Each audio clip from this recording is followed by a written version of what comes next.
जय श्री कृष्णा।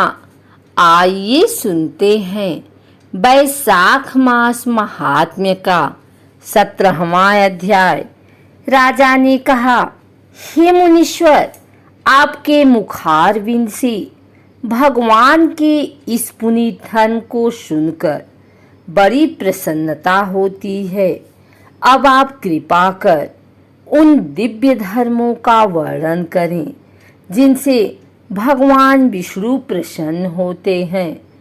यह सुनकर श्रुतदेव बोले, हे नरश्रेष्ठ, मैं प्राणियों के समस्त पापों को नष्ट करने वाली एक पुनीत कथा कहता हूँ, उसे सुनो।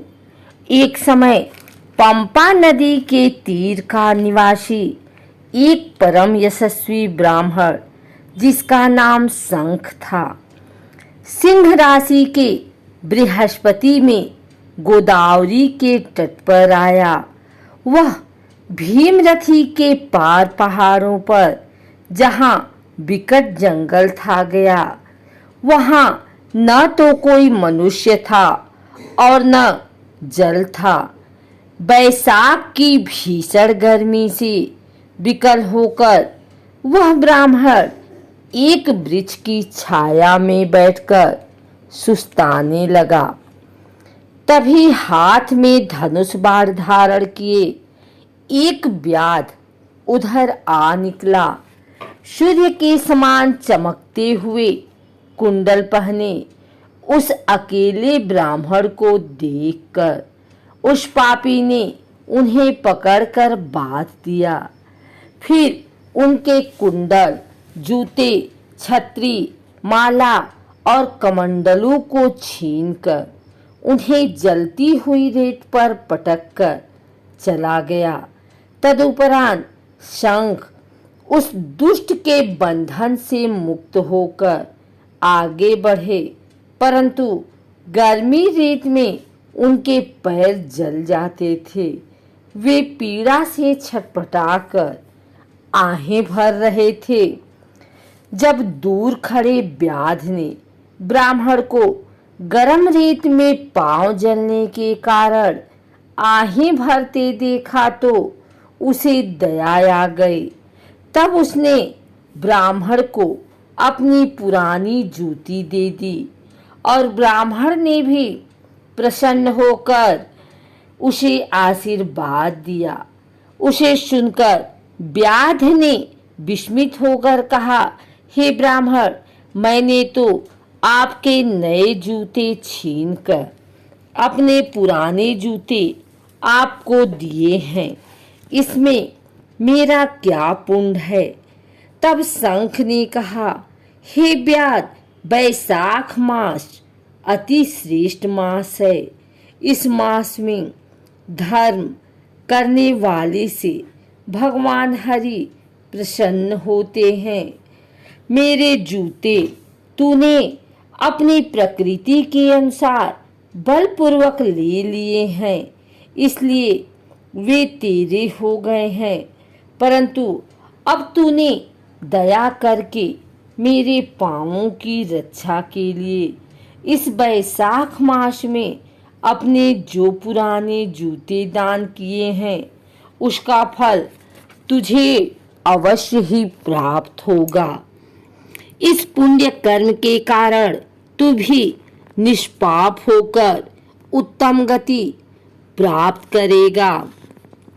दैव योग से उसी समय व्याध का पीछा करता हुआ एक सिंह वहां आ पहुंचा।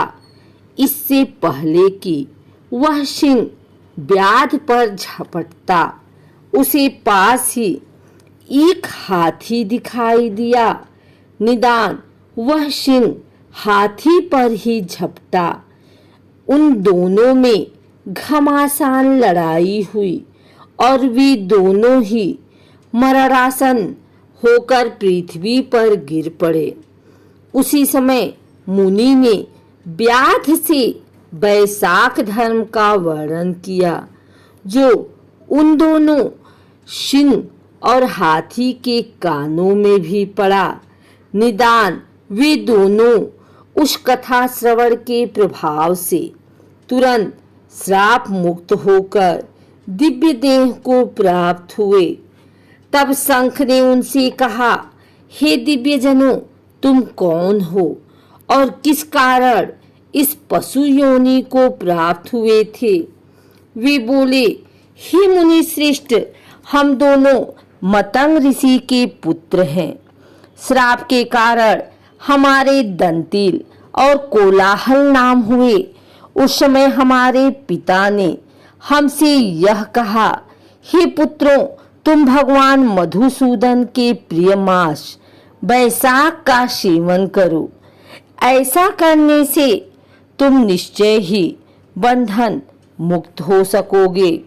परंतु अपनी दुर्बुद्धि के कारण हमारी समझ में कुछ नहीं आ सका। तब हमारे पिता ने क्रोध करके हमें साफ देकर सिंह और हाथी बना डाला।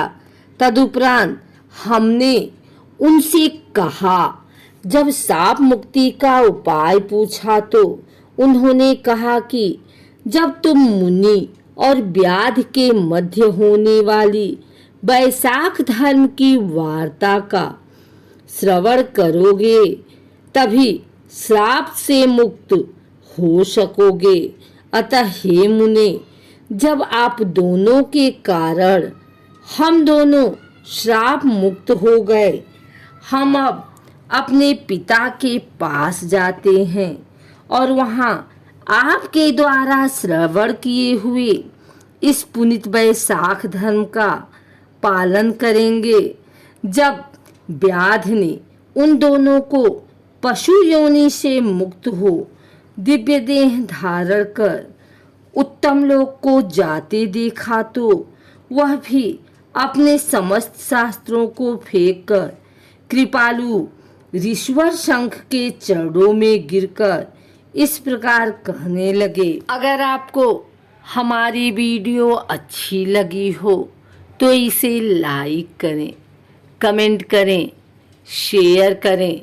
हमारे चैनल भक्ति गाथा को सब्सक्राइब करके बेल नोटिफिकेशन ऑल पर सेट कर लीजिए ताकि आगे आने वाली वीडियो सबसे पहले आप तक पहुंच सके। धन्यवाद।